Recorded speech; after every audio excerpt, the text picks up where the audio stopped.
long as I need, it's kind of bad because, like Andy was saying, it happens to him. Sometimes I tend to ramble. I'm going to try to stay kind of tighter than that, but, well, we'll see how it goes, right? Okay. Now, a lot of you guys have been following our work for a long time, and you know that Starting Strength, and I mean the book, has evolved a lot since the first edition came out in 2005. And some of the differences are really big, obvious ones that people notice. Like the first edition started off as being written from the perspective of a coach. And in the second edition, and then the third as well, it's written from the perspective of the lifter. So that was a big change for a lot of people. To me, it just seemed like two sides of the same coin, but it really expanded the market and allowed a lot more people to find the work accessible. So that was a big, big deal. And then, especially going to the third edition, the big change compared to the other two is that so much more detail was added to the theory. So we went from having all these descriptions about the lifts that got better, you know, with each edition and the changes as we revised it. But on top of that, going in here is when Rip fully developed what we call the moment model of barbell training. So this is kind of the mature form that we have now. And at the same time, it's really, if you guys go and look through this, you'll see how different it really is and how some of these things were explained. The lifts themselves, the teaching, at the same time the theory got more and more correct and detailed, the teaching of the lifts got more and more tight and simplified and streamlined. So everything was much better. And the other enormous change over these editions is actually in the visual presentation of the lifts. So if you look at these at some point, you'll see how dramatically different it is. But one of the newest things that you guys probably noticed in the drawings that Jason Kelly did is that the drawings themselves, and there's a lot more drawings versus photographs in the third edition, just on a percentage basis, is the drawings are very simplified, even compared to what Lon did in the second edition. So our little guy here that's demonstrating these concepts is essentially an outline of a person. We didn't put in a lot of muscles or anything like that. We wanted to use a cartoon to convey the information in a very simplified form. And even more stripped down, what do you see here? We have these figures that are essentially stick figures. Okay, so when we were doing it, part of the idea is how can we get the most information out to people in the simplest form? In other words, to strip it down to its essential component. And so this is what we had developed as we're going through and rewriting the book and working with the illustrator and getting everything where we want it to be and working all the changes in theory. How can we get the information to you as effectively as possible? And not just you guys who are pretty much on top of things, right? But all the people that are going to be introduced to it for the first time. And so one time I was talking to Rip about this and talking about how I really like the stick figures. And you know, I just kind of develop things in my mind as I go along. And it occurred to me that with the stick figures, the way I was seeing it is some had a lot to do with what we do at the seminars. So I feel like when we have somebody at the seminar and we're showing somebody, we've gone through the model, and we're showing somebody squatting, you know, what I was thinking is, how are people actually seeing the person move? You know, we have people that look very different when you consider the totality of the form, right? So you know the shape of my body, my proportions, and my muscles. But we're trying to get you guys to see it on one level anyway, as essentially the stick figure, just like in the book. So we presented the concept of the relationships of the angles and the segments and the moment arms. And when you're looking on the platform and you're watching somebody squat, there's a lot of things that provide information, but at the same time can be very distracting. So one time I was talking to him, just kind of wandering around at night, probably after a few drinks, so it seemed really brilliant, of course. And it was just like, well, gosh, it's like we're trying to make them see the stick figures. And then, of course, you know, you wake up the next morning and said, you know, I said, well, is that really true? What are we really seeing when we watch the movement? How do we identify the movement in space? How do we look at the squat and see what's wrong? And you guys know what happens as you develop as a coach, and when you talk to somebody who's very new, you know, you see something and you see what's wrong and you have to quickly analyze it. And that other person's going, huh. And you explain it a little bit, and it's like a joke they don't get. You see the whole thing, and it means something to you, and hopefully it's not funny enough to actually laugh, right? So you see it has meaning immediately. But the other person, even when you point out specific aspects of the movement, has trouble seeing it. Well, the clean was out here, and they're like, I didn't see that. Or something even slower, like a press. They don't see the bars that far away from the face. So I started thinking about it a little bit more, and thinking about how we actually see stuff.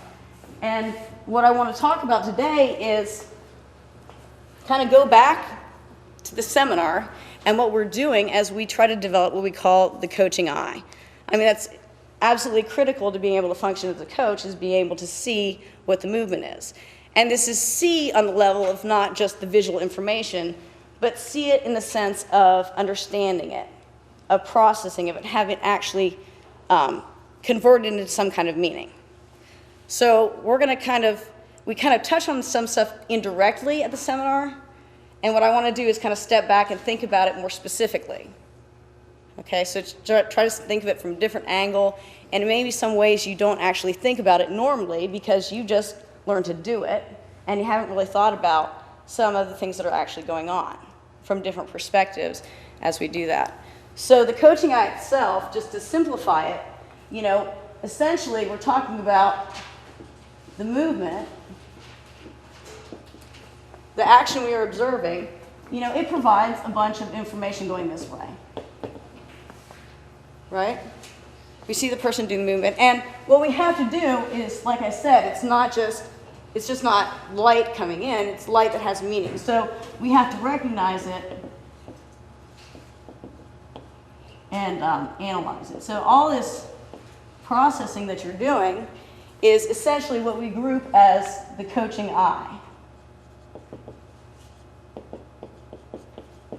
And of course, the other thing that goes on when you're coaching is the information goes back the other way. Right? So there's our information here. It's processed through what we're just going to call as a group the coaching eye. Then we've got to send information back to the lifter. So it's a simple back and forth flow of information. But what's really critical here is how we're able to actually recognize the movement and deliver it back to the lifter.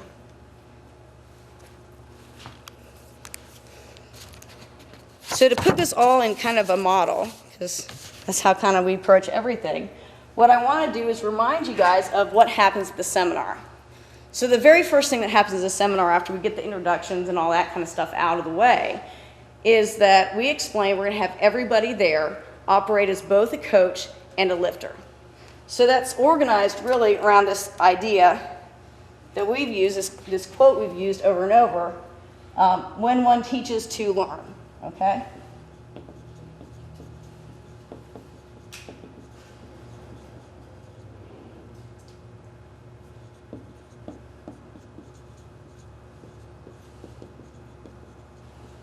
So we explain to everybody, some people who are rather surprised, that they're going to get to work from this, they're going to work with this information on a number of levels. And we do that so they will learn it much better than they would if we just did a bunch of lectures and then just got them under the bar. Okay? And at the seminar, we spend time talking about how that's going to operate as a coach. We talk about, okay, here's the coach. And the coach does what? The coach is going to interact with the lifter.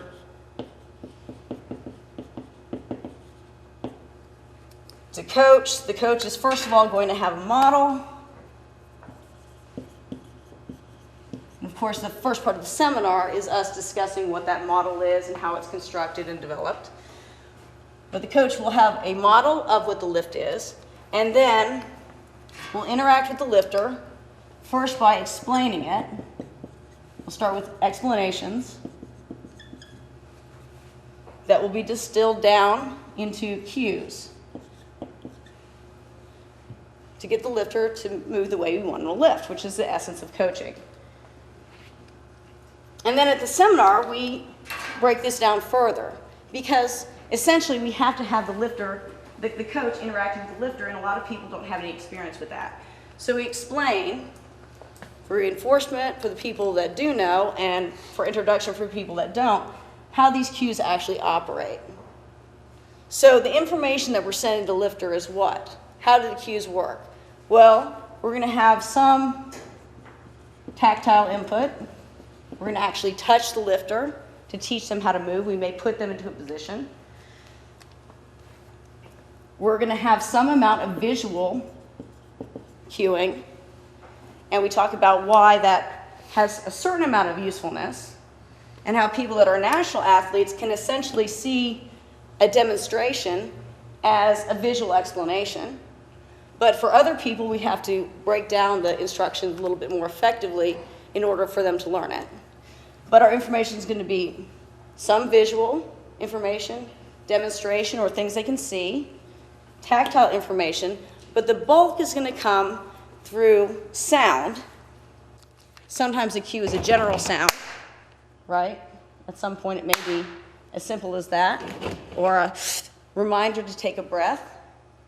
But that essentially this is going to be a lot of verbal interaction. These cues are going to be things like knees out. And we talk also about how these things are delivered effectively to the lifter. That to actually be effective when we do them,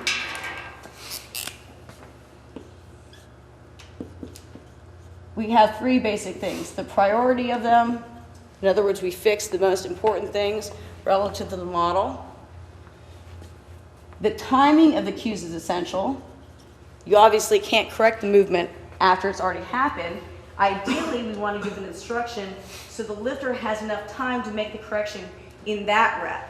We want to catch a mistake before it happens with our reminders, or just as it starts to happen and before it can actually develop. So the lifter gets good practice with that rep too, before he goes on to the next one.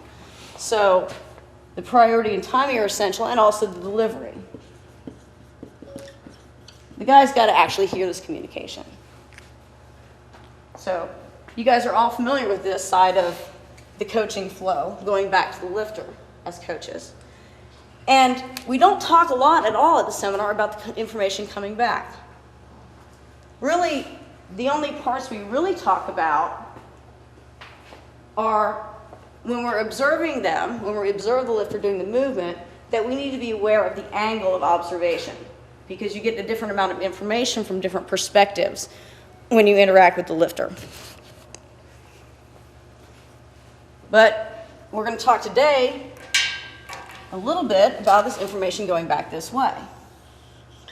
So from the perspective of the coach, in other words, looking at this information coming to the coach, what essentially are the cues, the information coming back from the lifter to us? So if we just think of what our senses are able to perceive, what are those things? Well, let's just use this. We know that the smell and that kind of stuff's not really senses that we will use for this kind of interaction, but we can potentially get some tactile input. Now, this is probably limited to very specific stages where you might feel, for example, someone's lower back and feel muscle tensing. But it could be, you could have some tactile information.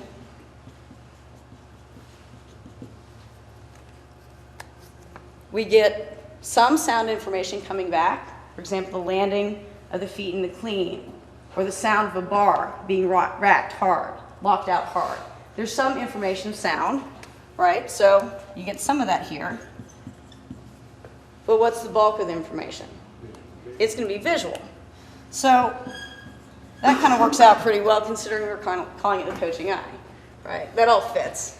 It makes sense that the bulk of the input we're getting back from the lifter is actually visual. Now, what is this? Obviously, like we said, it's a lot more than just the light coming in and hitting the retina and interacting with rods and cones and producing electrochemical signals. It has to actually be interpreted once it goes into your head.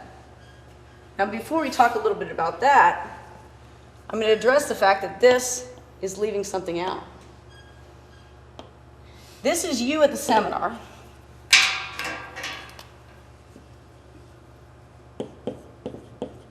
Or you in your gym, acting as a coach, watching somebody else.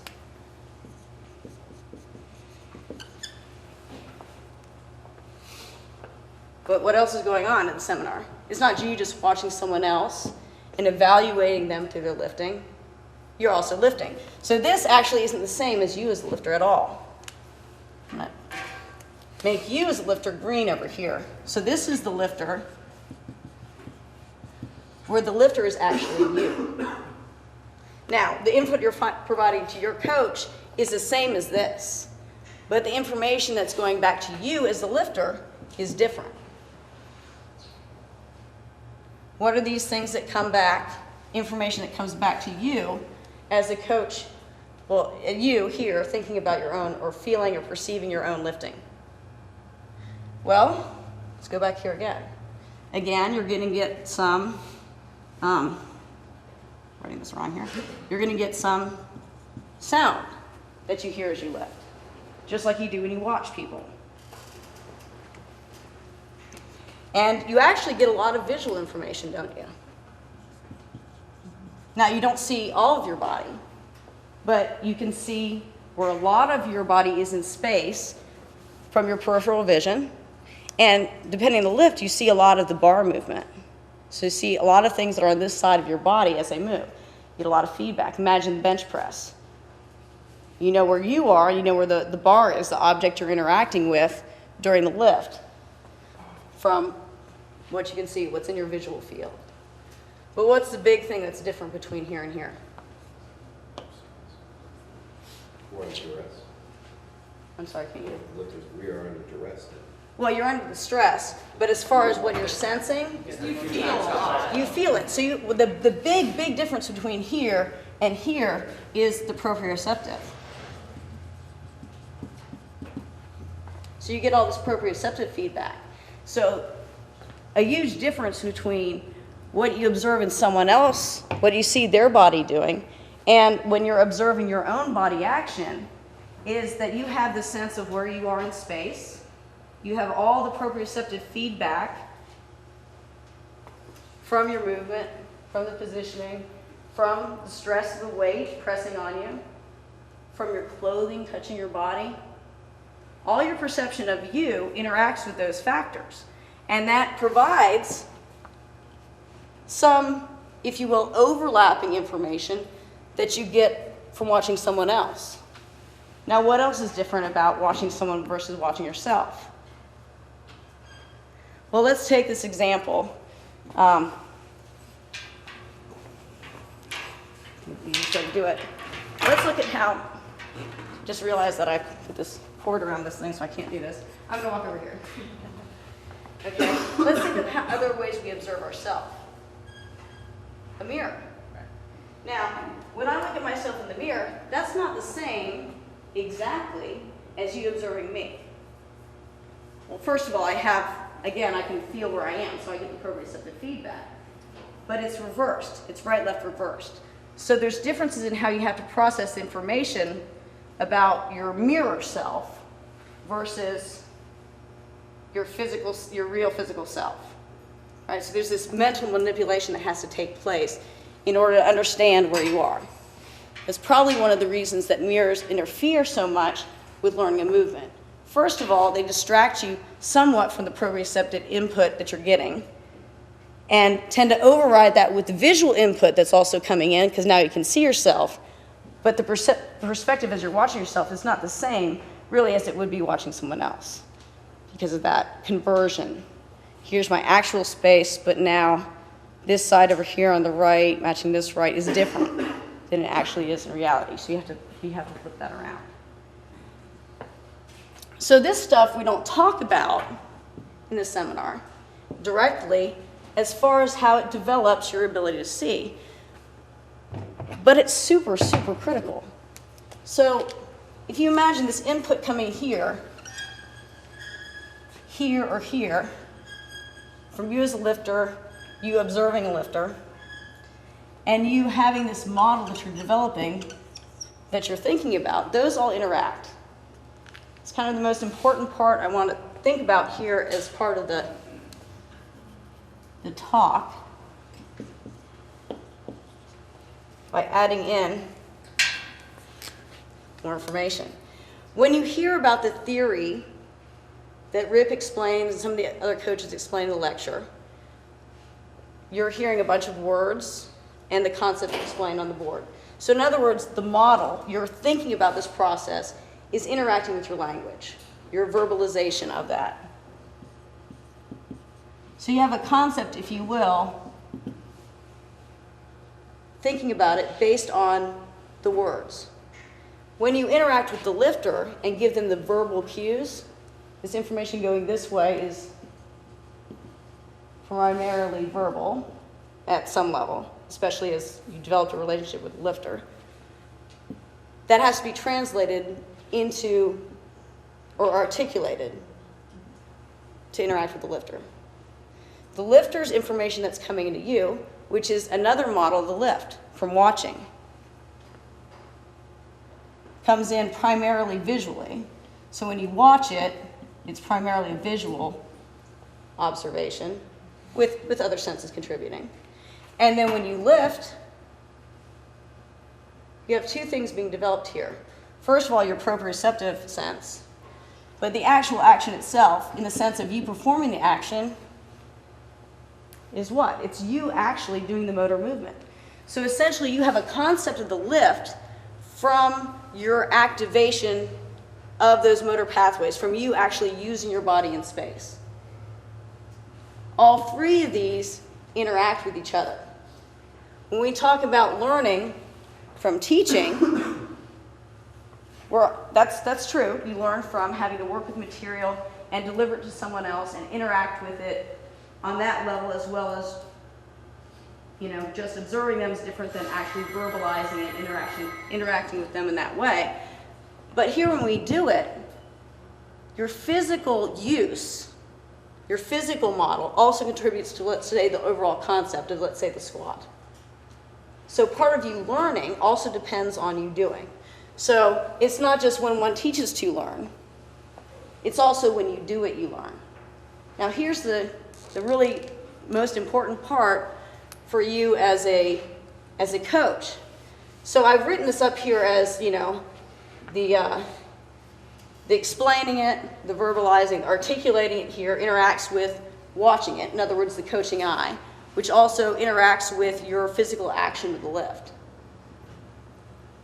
And that's true, that develops. You get better at recognizing the movement. But these things are also linked because our understanding of the movement in the sense of our own action is also linked to our perception. So what I'm saying, to make sure I'm being clear here to everybody, is that your ability to perceive an action that someone else is doing is related to your own experience with that action. There's all these stereotypes and myths of the dumb jock or the athlete. And plenty of people who are willing to believe that they're more important or smarter because of intellectual pursuits. In other words, all the thinking stuff. And we get very used to the idea as we go around in life, just because of how we separate out and think of things, and because so many things are automatic. We get very used to the idea and comfortable with the idea that somehow thoughts and actions are separate things. Okay, let's remember that these things are really the same thing. We're not doing actions really with the muscle. The muscle's not controlling that. It's coming from the nervous system. And our representations of our action in the actual motor performance interact with our ability to perceive them in other ways, such as watching somebody else perform the movement. And they all develop together. Okay? We're going to talk a little bit later about how this actually works, but essentially, it's under construction, under study, but there are specific neural populations that interact with both your motor pathways as well as your perception. So that when you watch somebody squat, it's not really that you're visualizing your squat, it's that your body is using your physical own squatting experience to see the movement, because your motor pathways are also activated. So there's overlapping populations. When you watch, you're kind of copying them through your own embodied concept of that movement. You guys have probably felt that watching somebody. You kind of almost tense up and you feel like you're lifting with them. You've probably also seen how your thinking actually depends on your ability to act, your previous action, in common ways. Maybe explaining to someone how to do something on a computer. You know, they call you up and they want to know, how do I do this? And you're like, I know, but I kind of have to do it, right? As if your hand's somehow remembering.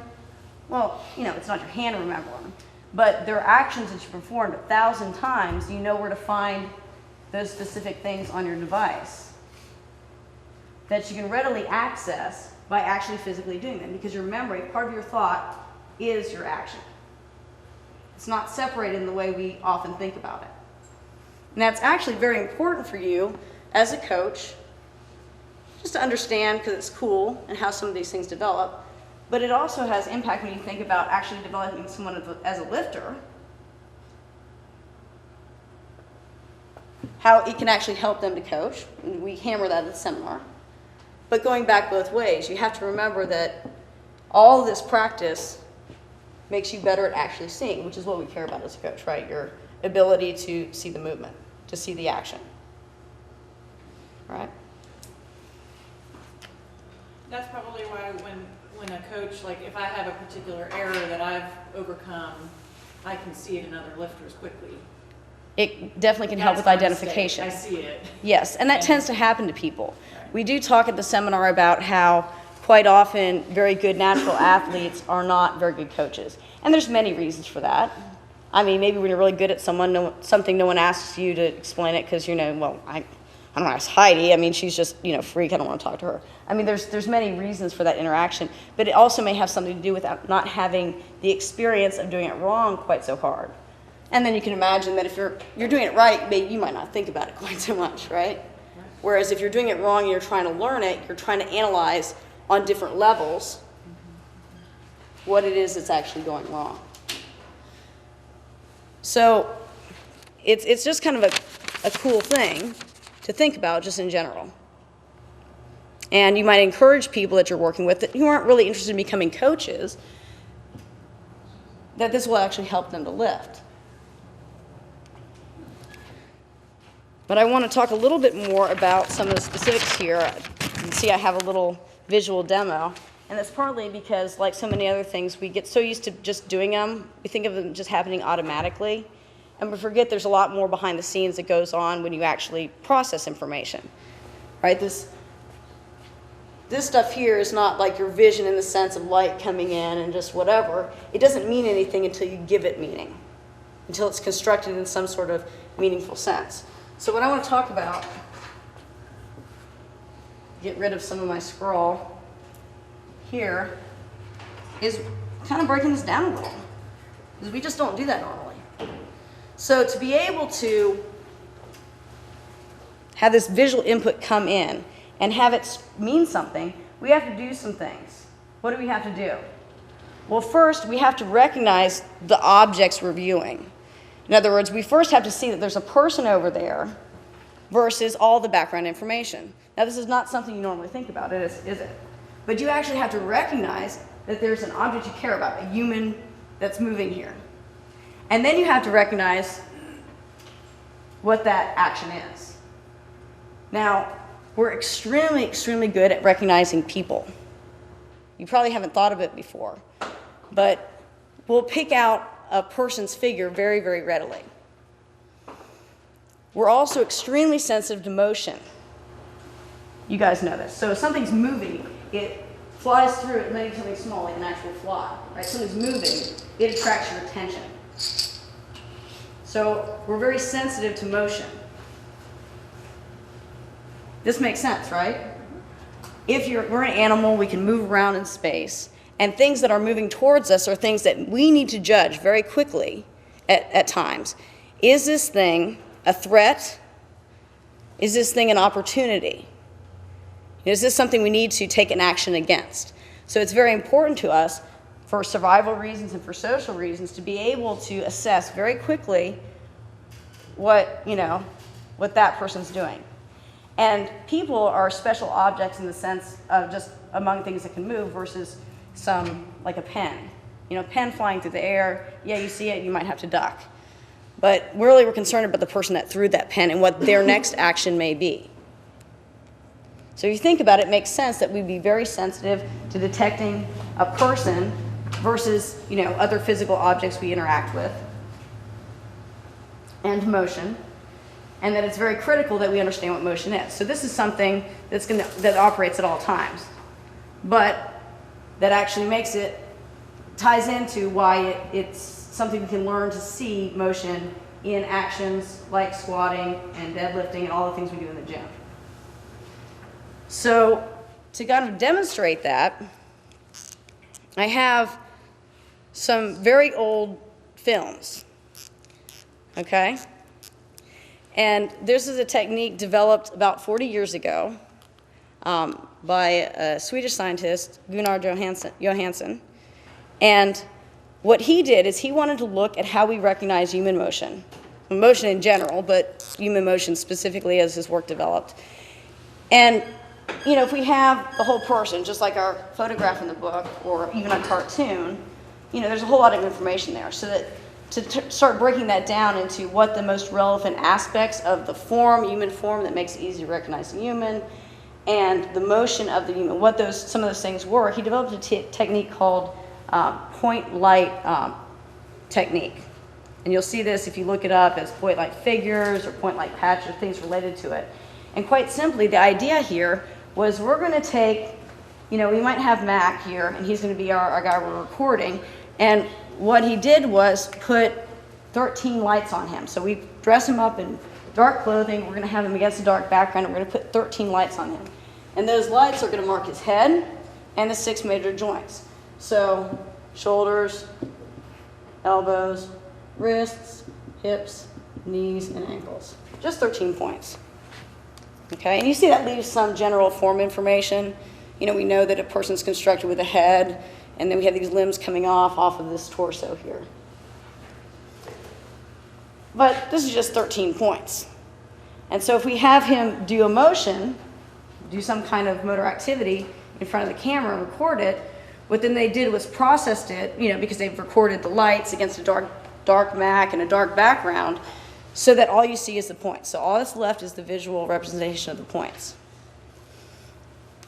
Okay, and so these were used in a lot of motion experiments. I always forget something. This will work. All right, so I'm going to show you just a couple little things where you can see action here. First, I'm just going to show you a couple of lights. We're not going to even get to a figure yet. So here's just a point that's moving, okay? And you can see it's moving, you perceive it as moving I'm going to go back a little bit further, actually. Okay, that's a bunch of points. Okay, so here, this point by itself, you can see that it's moving in an elliptical pattern. And then what he shows you next is he's going to add in another point. And then another point below it. So what happens is originally you see the elliptical path, but when it's framed within a group, instead you perceive it as this point that's moving straight up and down as the whole group moves side to side. Did everyone see that?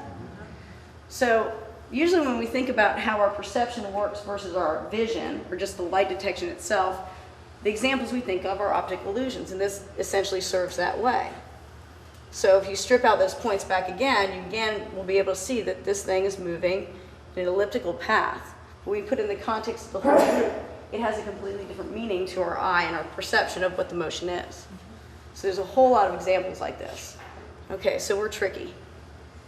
He's going to actually do another thing here where he's showing, here's just a light, and you can see that he's rolling it along. So you expect that when they turn this off that you'll see it rolling along, but that's not what you see. Watch what you see. It looks like it's bouncing.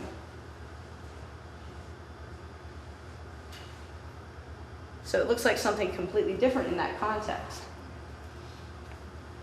Then he's going to come back out here. I'll speed it up if he doesn't hurry up and do it soon. But he puts a second light. So now instead of just having that single light, you're going to see what happens when you have two lights. Now what do you see? Now you see that rotation you expected because it's in the context of that group. Yeah. And you perceive the motion as something entirely different, which is a really pretty cool effect. So what's going to happen when we have our guy with just his 13 points, actually this film's so old, I think he actually has 12. He just has one hip because he's showing it from the side. But when we see these few points, is that it's very easy to see what this guy's doing. So let's look and see what they have this little character here doing. Let me jump ahead to where we get to the person here.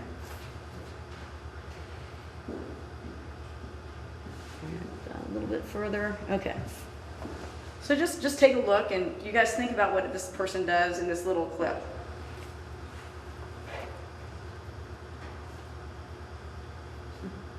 Huh. Just get closer if you need to see. It's pretty easy to detect what he's doing, right? Even with that tiny little bit of information.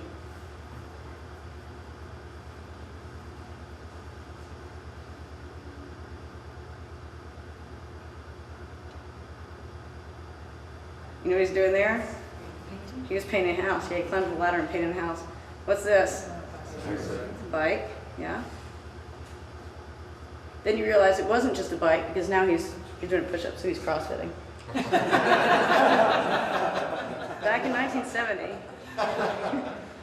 Okay, so look, he's doing a push-up. That's pretty easy to see. You can even see like how his hips were kind of dipping down, like we don't want to see, right? He was kind of losing that position. Now we have two guys, and they're going to do stuff that you've seen like a million times. They're just walking past each other there. They're going to come back. This is just a tiny little bit of information. Your brain's actually seeing, like, guys here, people doing stuff. Okay? So I don't have a lot of examples to show you this and prove it to you on this, but I want to tell you about some of the things that they demonstrated using this technique. First of all, and just that's all we need with this, actually. I'm going to turn it off. No, I'm going to make it turn off. Okay, we can turn the lights back on. So it's very easy to recognize the human form and to detect those actions that we've seen many, many times. Well, we're so good at doing this, and our brain wants to see a person so bad, almost, right? That you can interfere this in many different ways, and you can still detect what the person's doing, like walking across, very easily. So when you put in distracting things like other lights coming in, still really easy to recognize that the person's walking, for example. When they pull out some of the lights that are on the joints, right? So maybe this elbow disappears, and then this knee disappears, and it comes back. It's still very easy for us to recognize a person, number one, and what the action is doing. So when we have, if you look in the literature on this, when we have things that are, they'll either call it biological motion or natural human action. It's very easy for us to see it. Very, very easy. Okay? And not only that, this is where it kind of gets even cooler, is that not only do we recognize that the person's walking or jumping or throwing something or picking something up, all things we've seen a million times, but you can get lots more information out of people observing it, so they can reliably identify the gender, the emotional state. They've actually done experiments where they had people lifting different weights, different boxes, different weights, and with some information about what those weights would be, they could identify the heavier box versus the medium versus the light based on how the person was moving. And even when they told the person, okay, you're gonna have the heavy box here, you're gonna lift it, you're gonna have the light box, pretend it's heavy. They could tell that, no, it was really a light box. So there's so much information that's coming back to us that we can evaluate just from the movement of the joints and the segments that we're imagining in on this pretend person that we're creating in our minds. Because this is just dots here, to see all that information. There's just a huge amount of information we can get from that really stripped down version, which of course is cool to me because I said, see, we're just trying to make them look at stick figures, which we're not really doing, of course. But it was, in the book, we really do get a lot of conceptual information through with those static pictures. And, if you think about the person actually squatting, like, gosh, what are we actually looking at when we're watching them? You start thinking about that when you watch somebody move. Are you looking at the whole picture? Are you looking at particularly the knee moving or something? Right? Okay, so that was kind of the next question they asked is when people are recognizing the actions, what are they recognizing? And the first big question is, are you recognizing local movement that's occurring here? In other words, when you recognize someone is walking, is there like 1 or 2 points that are really important? So it's really important that the wrist does this, kind of flops up and comes back down. Is that what we're really recognizing? Is it a specific local thing that we recognize that lets us know the person's walking or jumping or whatever it is? Or is it kind of we see the whole thing, a whole global recognition? So the movement of the dots relative to each other and the whole configuration. And of course the answer, as you might expect, these things usually are, it's really both. Okay, it's going to depend partly on what the action is that's occurring and what other distracting things are in there. Because remember, they take these actions, they do things to them to make it harder or easier to see it and detect certain things that are going on, like is the person moving towards you or away from you, other kinds of things you're perceiving. So both of these things are actually important.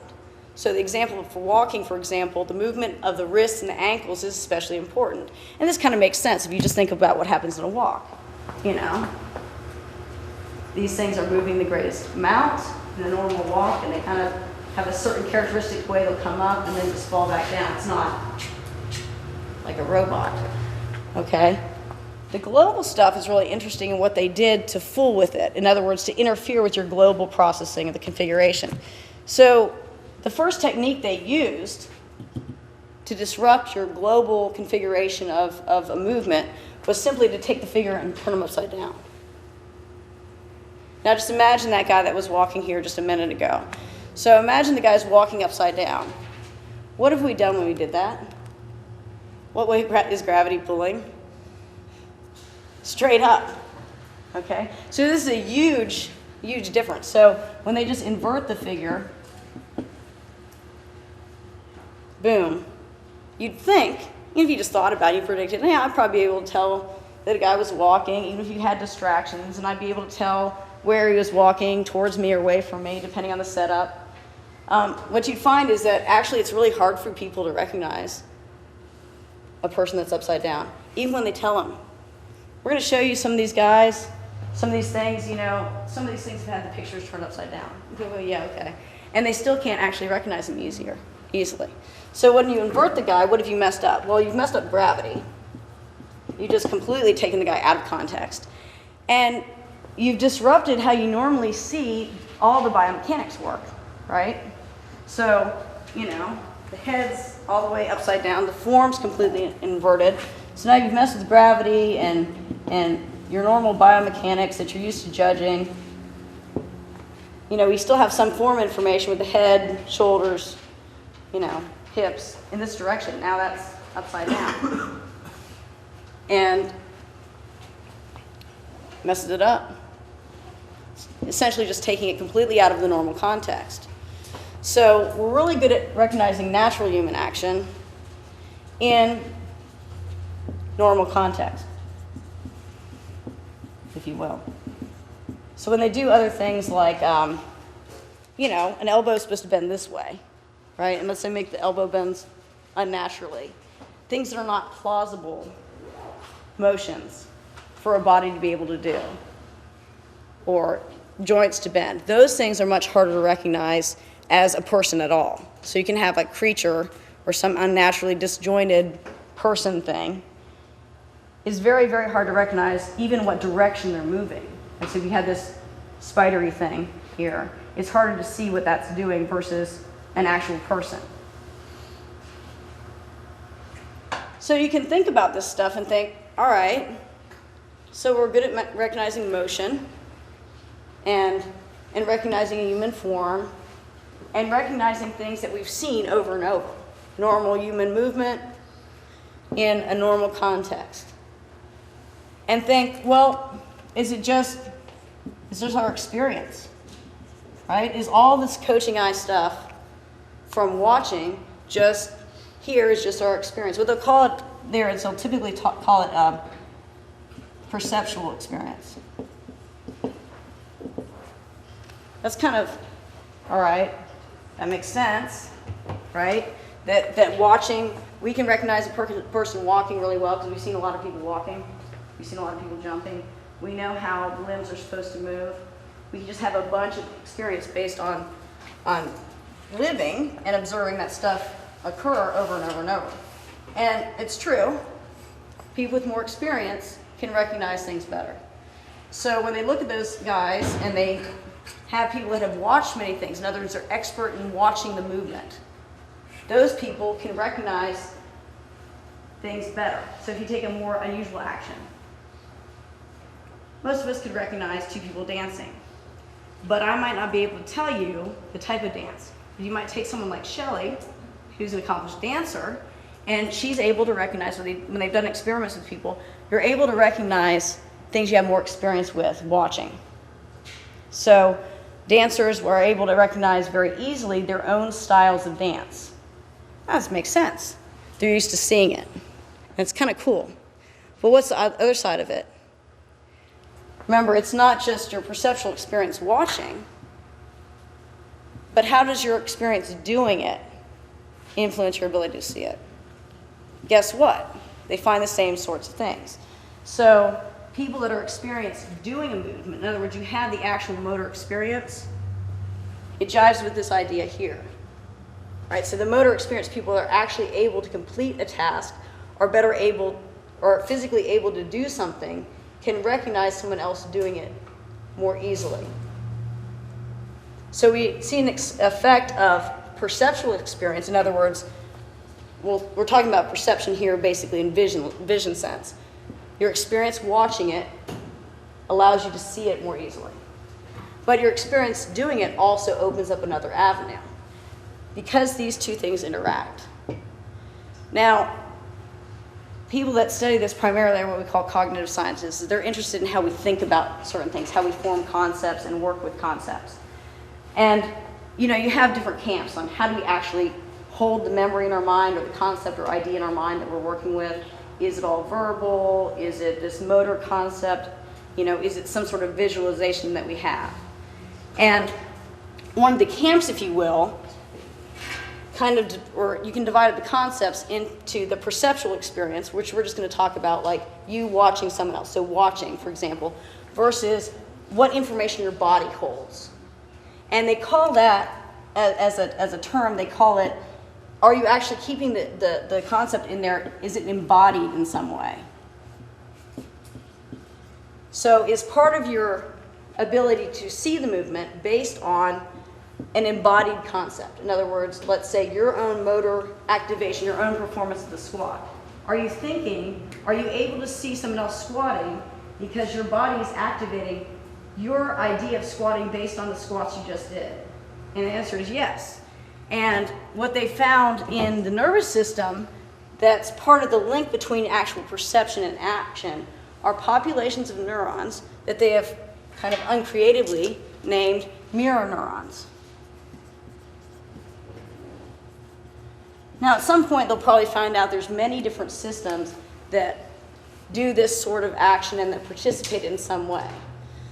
But one that's been identified originally in a type of monkey, okay, is in specific areas of the brain in the premotor cortex, which is involved partly in planning action.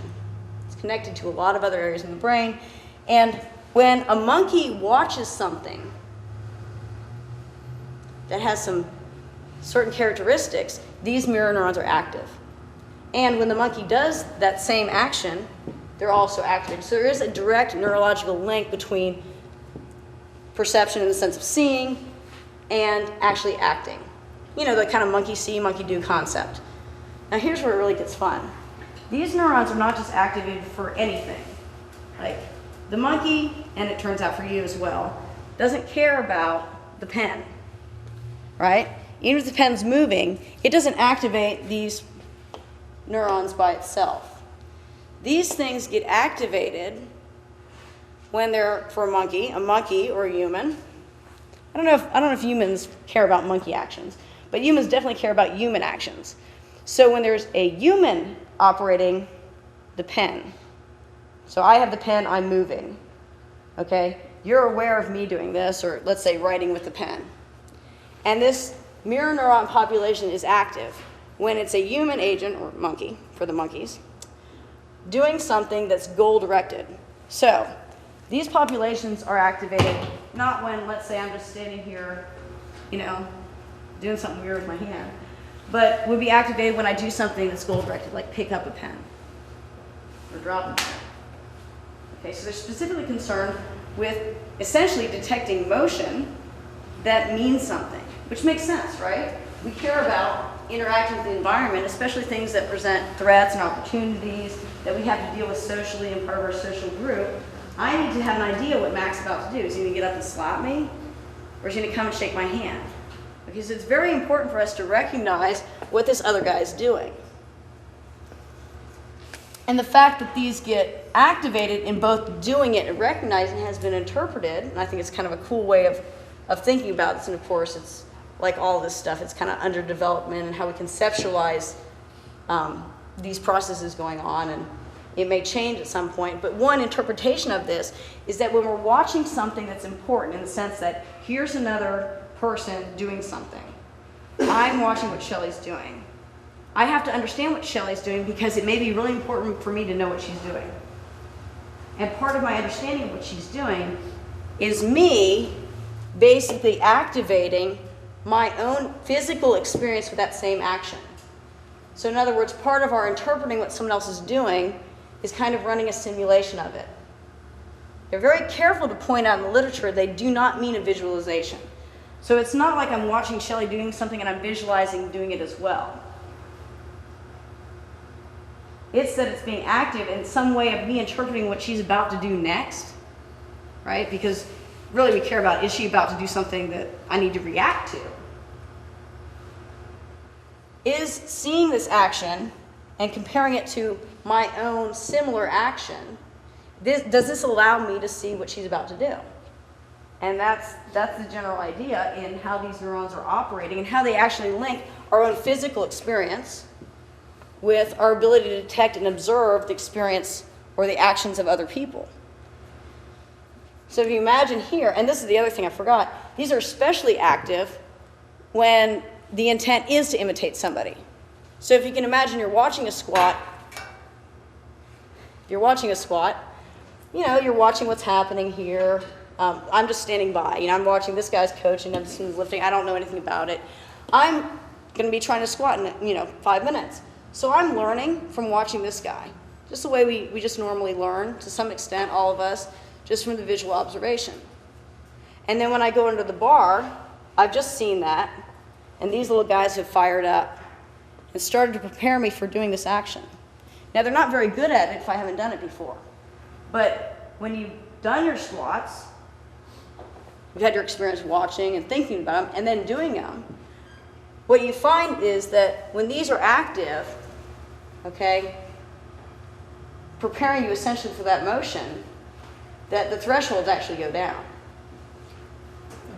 We're able to perceive and understand what that motion is, and this has been done basically with intent studies. Like, you see me picking up this pen, and you know, you're not expecting I'm going to eat it because you recognize it as a pen, right? So you expect I'm going to write. And it's partly based on your experience with what you do with the pen. Well, also when you watch, let's say you watch me do that, right? And so your brain's processing, you know, I'm grabbing the pen and I'm about to write with it. Well, you have your experience writing with a pen, don't you? So if we actually go in and we're measuring, first of all, we're using imaging to see some of how your brain's lighting up when you watch it. We can detect that kind of stuff. If we measure thresholds of activation in this hand, the actual physical part that would be using the pen, you can, it gets kind of complicated, but you can actually see that the thresholds are lower. So in other words, it serves as a way of preparing you to do the action yourself. Isn't that cool? So this is probably in place for a lot of just obvious survival reasons. You know, ways of learning from the others in the group, just learning important skills that you have to learn socially. It also seems to be important because it helps us interpret intent in a potential threat or maybe potential mate or whatever it is, right? And interact, since we're social animals. But for us, it's just kind of cool because it provides another way of thinking about how we're actually learning, that we can think about when we actually interact with a person that we're teaching, but our own development of our ability to see.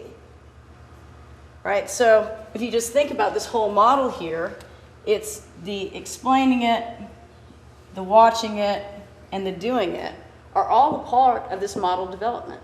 I mean, we have to have the model to be able to identify that something's wrong. Now, when you've seen a million squats, what do you have that allows you to do that? Again, going back into like the detection of that kind of local configuration, local changes, or the global changes when they do this kind of, you know, they're artificial kind of stripped down experiments. What they find is that essentially the new guy learning something, they do a lot more of that local processing. And as you become more and more of an expert, you get better and better at global processing. Now, how many times have you guys interacted with someone that's new, and you know, just like we were talking about at the very start, you know, you see them do something, the bar's all the way out here, and you're like, well, you gotta make that closer, and they're like, it wasn't close, and you're like, no. And then you show them somebody else doing it, because you're thinking, okay, they'll be able to see the bars like a yard from the body, and they physically can't see it. I mean, they see it, actually. That was actually wrong. They do physically see it. Their vision sees it, but their brain doesn't process it.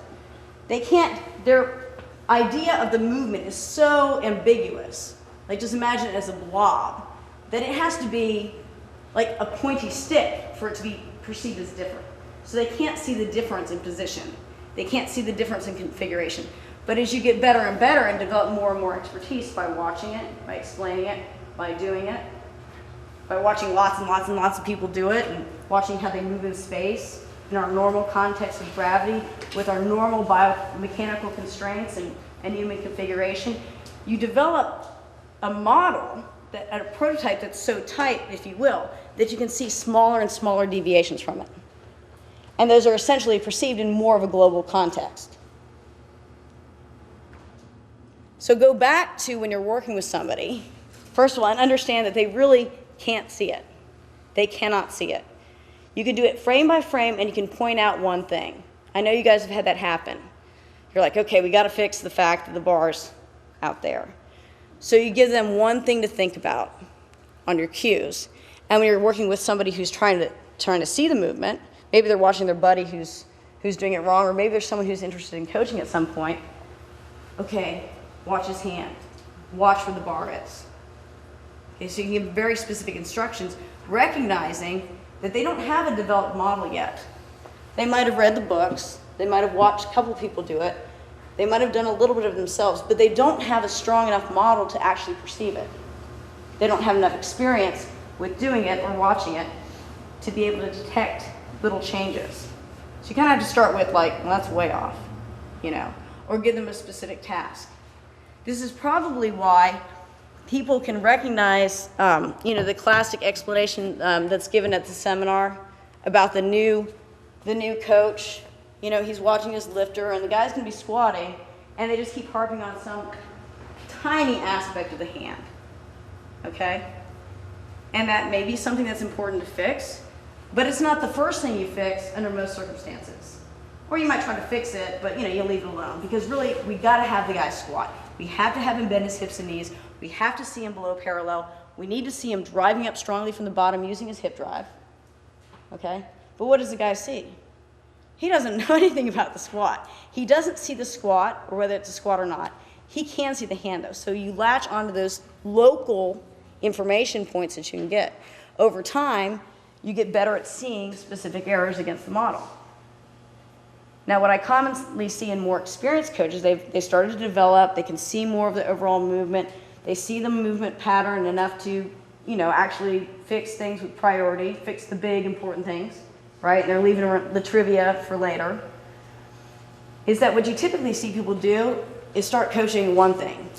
And usually that one or two things they always see in the other guy is something they've had to fix. And this might tie back to what Heidi was bringing up as far as, you know, people's experience with actually making the errors. So you guys have seen kind of like we'll just call him an early intermediate coach. What tends to happen is, you know, so-and-so's had problems where they're always getting forward, and their cue to fix it is to get back in the heels, And all they ever say to everybody else, it's like, dude, you know, there are other things people do wrong besides needing to get back, getting their weight back, right? But all they'll be able to see all of a sudden, it might be bigger than the risk that they saw the first time. But now when they see an error, they only focus on a particular one they had the most experience with. What happens over time is, I mean, well, first of all, you make your own lifting mistakes, so you have a few things you've worked on yourself. But over time, you've seen hundreds of mistakes. And not only have you seen hundreds of mistakes, you have some idea of which ones are more likely because they're just more common. When you ask what I've seen with myself, and I've observed with other people too, as they get better and better, you know, you went from only seeing particular errors, then you went to seeing, you know, your favorite error, and then all of a sudden you saw like 200,000 errors because now you're really aware of them. You've been sensitized, you know, your awareness has been raised or whatever. Okay, so you can see 1 million errors, and then kind of over time you just kind of taper that down to almost just one error. You know, well, that wasn't. You know, it's kind of the definition of technique. Remember, you know, you're moving balance over the middle foot with a vertical bar path, and everything else becomes kind of a derivative of that basic error. You know, so again, refocuses, almost like we do with exercises where we learn a few and then we learn a lot as we become intermediates, then we taper down to what's the most useful. You kind of see that same kind of development in a coach. Hey, Steph. Yep. I also noticed that as you get more and more experience, you learn since the primary cue in coaching is verbal, but you've also become more experienced as a lifter. You learn how to more effectively verbally communicate the cue into what they should be feeling proprioceptively, right? Because you understand what it should feel like. So then you learn to effectively communicate that verbally, Yes. what they should actually be feeling. Yeah, and that's actually, I mean, I'm kind of standing up here, I get all grinny because I think it's so cool, but it's just cool how these all just kind of swirl around and interact with each other, right? It's like you start off like, you know, in this little tight little circle, like you and your performance and you're seeing it is this tight little nub of not very much, and your model is this kind of blob. And then what happens over time is you keep building what you can see, and meanwhile your model's tightening up and getting sharper and more crystallized. And then eventually you kind of have this like overlap where you develop this model that you can articulate in 1 million different ways, however you need to do it. You can interact effectively with your lifter for all the information you're sending their way. And then you can see everything they're doing. You know, it's like you went from this grainy black and white into this like crisp high definition color. Where you can see all these things you couldn't see before. And it absolutely depends on this stuff too. Not just because nobody really wants to talk to somebody that hasn't done it. You know, there's something missing. But it's not just missing in the sense we commonly think of it, where, you know, you just haven't done it and you're out of touch or whatever. But actually, they can't see it, just like the new guy can't see something. These people that aren't doing it, that haven't developed the experience with it physically, are also impaired. So this is all part of your model development, which is, you know, your brain development, and then just even latching on and jumping back to Sully's talk, you know, why is this such a profound thing on every level, right, with our physical development? But why does it also change our minds and how we interact socially? Because of this. Because these things aren't little isolated, we don't just watch people, we don't just babble about it, but we also do it. And all of those things develop us as a stronger coach, and then, you know, to kind of take it to that next level as they develop us socially. How we interact with everybody else, how we see ourselves. And that becomes profoundly important. You know, Sully talked about, you know, when doing it, how does it change your growth factor release, right? Wow, I mean, we have a smarter coach here, you know? It's all integrated. And that's, I think, is super, super, super cool. You're like a better person, you know? And you're a better person under the bar for many reasons. This is super, super cool. Thank you very much for this. I wonder if you've thought about, you know, now that you've formed this model, not the coaching model, but this model of how we integrate all of these different maps, these different cognitive maps of what we're doing and how we coach. Is there a way to exploit this idea to accelerate and optimize the development of the coach and the lifter? Yeah, I was thinking about that because, I mean, that's the question. You hear something and it's cool, and you're like me, you're kind of geeky, and you like to just think about stuff because they're kind of cool. Oh, that's cool, I like that. But practically, where do you go with this? Well, I mean, I think if you're talking about mentoring somebody or working with somebody, your advice to somebody is they really have to get out there and do it. Steve? Well, and also too, I've got caught up in always filming yourself at one angle, and so it's good too to have a separate camera from a side angle and then the coach's view, the kind of middle angle.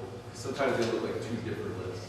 You'll just see things that you can't There's see. significant asymmetry. You can't detect certain things from certain places. It loses meaning, and it's very hard to detect motion, so don't record it from a stupid angle. You know what I mean? There'd be angles where it's not going to be helpful for you. Be like, if I put a camera, they'll do sometimes the Olympics, they'll show someone lifting from straight on. It's kind of cool, but it's not really helpful from a coaching view simply because we don't really have a context for normal movement from that perspective. So also be aware that, you've developed an ability to see from certain places, and you turn your head like this. What are you doing that for? That actually doesn't help you see any better. It's going to make it hard for you to detect what you're seeing. You see people do that sometimes? Like, are you looking under your car? What are you doing? The guy's squatting, right? So, I've seen people do that, and it actually interferes with your ability to detect motion because that's not, you're doing this inversion experiment on the platform. Don't do that.